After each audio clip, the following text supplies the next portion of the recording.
పార్టీలో చేరిన ఆ నేత ఇక పార్టీని బలోపేతం చేసే పనిలో పడ్డారు.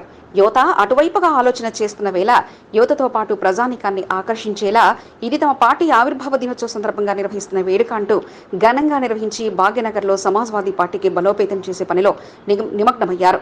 గత కొద్ది రోజుల క్రితం సమాజ్వాదీ పార్టీలో చేరిన ప్రముఖ అనలిస్ట్ సమాజ్వాదీ పార్టీ నేతల దండుబైన నిత్య కళ్యాణ్ యాదవ్ ఆధ్వర్యంలో సమాజ్వాదీ పార్టీ ఆవిర్భావ దినోత్సవ వేడుకలు ఘనంగా నిర్వహించారు.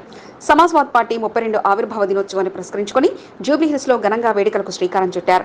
సంబరాలను నిర్వహిస్తే సరిపోదంటూ తమ వంతుగా నిరుపేద బస్తీ మహిళలకు చీరలను పంపిణీ చేసి ఆవిర్భావ దినోత్సవాన్ని పురస్కరించుకొని తాము అందిస్తున్న సహాయం అంటూ తెలియజెప్పారు. జూబ్లీహిల్స్ రోడ్ నెంబర్ 5లోని దుర్గాభవానీ బస్తీలో నిరుపేద మహిళలకు చీరలు అందించడంతో పాటు పార్టీ ఆవిర్భావం అంటూ తెలియజేశారు. 32 ఏళ్లుగా నిరుపేదల కోసం నిలిచిన తమ పార్టీ గ్రేటర్ హైదరాబాద్ జీహెచ్ఎంసీ ఎన్నికల నాటికి బలమైన శక్తిగా ఉంటుందన్న ధీమాను నిత్య కళ్యాణ్ వ్యక్తం చేశారు. తెలంగాణ రాజ్యాధికారమే లక్ష్యంగా తమ ముందుకు సాగుతున్నట్లు నిత్య కళ్యాణ్ తెలిపారు.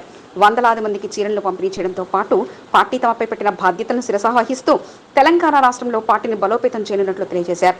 కార్యక్రమంలో తెలంగాణ మాదిగ దండోరా ఫౌండర్ ప్రెసిడెంట్ నర్సింగ్రావుతో పాటు పలువురు నేతలు కార్యకర్తలు పాల్గొన్నారు. నమస్కారం, నేను నిత్య కళ్యాణ్ యాదవ్, సమాజ్వాదీ పార్టీ లీడర్ మరియు సోషల్ యాక్టివిస్ట్. ఈరోజు దుర్గాభవానీ నగర్లో మా సమాజ్వాదీ పార్టీ 32వ ఆవిర్భావ దినోత్సవం సందర్భంగా, అట్లానే దసరా మహోత్సవం సందర్భంగా పేద మహిళలకు ఉచితంగా చీరల పంపిణీ కార్యక్రమం చేపట్టాము. అలాగే రాబోయే రోజుల్లో కూడా మేము ఎన్నో మంచి కార్యక్రమాలు సమాజ్వాదీ పార్టీ తరఫున చేయదలుచుకున్నాము. అట్లాగే మా గౌరవ అధ్యక్షులు, జాతీయ అధ్యక్షులు శ్రీ అఖిలేష్ యాదవ్ గారి నేతృత్వంలో పార్టీని దక్షిణ భారతదేశంలో కూడా, ముఖ్యంగా మన హైదరాబాద్ మరియు తెలంగాణలో కూడా మరింత బలోపేతం చేసి ఇంకా ఎన్నో మంచి రాబోయే రోజుల్లో ఎన్నో మంచి కార్యక్రమాలు చేసి సమాజ్వాదీ పార్టీని యొక్క జెండాని మన హైదరాబాద్లో ఎగరేస్తాము.